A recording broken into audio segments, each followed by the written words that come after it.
Halo teman-teman semuanya, seperti biasa kita mau ngejus dulu, minum jus sembari kita sambil sharing tipis-tipis ya. Alhamdulillah. Oke, kali ini aku tuh tapi maaf banget nih sebelumnya teman-teman, ini emang kameranya agak sedikit kurang bagus karena aku nih pakai HP ku yang satu lagi. Biasanya aku pakai HP yang Samsung. Kita pakai HP ini dulu ya, nggak apa-apa, yang penting dapat poinnya dan intinya. Oke teman-teman, aku mau cerita nih. Kalian punya nggak sih temen yang itu tuh kelihatannya dia itu malah menarik kalian ke bawah? Nah, teman yang seperti ini tuh kayak gimana sih? Contoh temen yang tidak patut untuk kita bertahan dan berteman dengan dia adalah ketika mereka berusaha untuk menarikmu ke bawah. Walaupun sebenarnya mereka nggak niat buruk sama kamu, tapi cara mereka itu yang membuat kamu jadi downgrade atau menarik kamu ke bawah. Aku kasih contoh realnya seperti apa ya. Misalnya kayak gini. Lu misalnya punya teman kan. Terus lu kan lu biasa nge-gym itu misalnya habis asar jam 16 sampai dengan jam maghrib gitu kan ya. Terus adalah contohnya temen lu misalnya si A gitu, dia tiba-tiba ngechat lu kayak gini, Lin, kita ini yuk pergi makan yuk, sekalian jalan-jalan sore, JJS. Terus lu bilang kan, enggak ah, gue sekarang lagi jadwalnya nge-gym nih. Terus dia bilang kayak gini, udahlah sekali-sekali lu libur lah nge-gym mulu lu tiap hari, kan sekali doang. Kalau lu punya temen yang kayak begini, lu langsung cut off aja deh kalau bisa, karena dia ya bakalan memberikan efek yang kurang baik buat lu, efek negatif.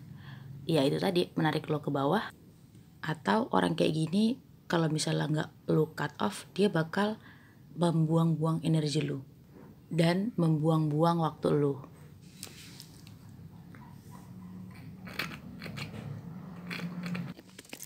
Ya ini sebenarnya adalah salah satu contoh kecil ya, dan mungkin bisa jadi kurang valid, tapi ini salah satu hal yang bisa menjadi indikator buat kamu untuk lebih bisa memfilter teman-teman lu atau pertemanan lu yang udah ada.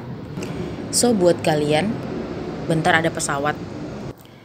Terus kalau misalnya temen lu ini yang kayak gini nih, lu tuh kan udah berusaha, misalnya lu berusaha untuk diet nih, terus kayak dia itu tahu nih kalau misalnya lu diet gitu kan, terus dia tuh ngajakin lu, guys, kita ini yuk pergi makan yuk, kita makan ini nih, makan mie pedes yang ada di ini noh, di samping di emperan dekat Cut Nyadin. Nah ini sebenarnya ya itu juga salah satu contohnya ya, begitulah. Kayak dia tuh kayak bukan berusaha sih sebenarnya, dia nggak berusaha, tapi kayak dia itu nggak support lu gitu loh, kayak menjadi hal setidaknya mengajak ke hal yang lebih baik. Atau kalau misalnya dia nggak bisa ngajak lu menjadi lebih baik ke hal yang positif, misalnya melakukan hal yang lebih positif, ya setidaknya lu jangan ngajak-ngajak gua lah ke jurang. Nah itu tuh yang aku maksud sama temen-temen lu yang kayaknya kayak toxic gitu. Jadi sebenarnya toxic itu jangan selalu diartikan menjadi suatu hal yang berat banget ya. Hal-hal yang kecil kayak gitu juga bisa dikatakan dengan hal yang toxic atau pertemanan yang toxic. Kalau gue secara pribadi, gue memperhatikan sekali ya karakter orang atau orang-orang yang menjadi teman gue.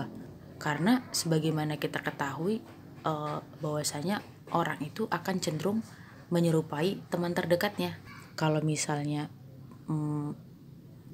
quotes orang sukses bilang tuh kayak gini, kamu adalah orang keenam dari 5 pertemananmu. Jadi kayak kalau misalnya teman lu begitu, ya kurang lebih lu begitu juga gitu. Sebenarnya ini aku ngomongnya agak lompat-lompat ya, tapi emang karena aku nggak scripted gitu, kayak aku tuh tiba-tiba terfikir terus aku langsung buat video. So buat kalian yang relate sama hal ini, atau kalian pernah punya temen yang kayak gini, dan aku pasti yakin pernah lah ya ngalamin hal yang kayak gini, kalian sharing ya di kolom komentar.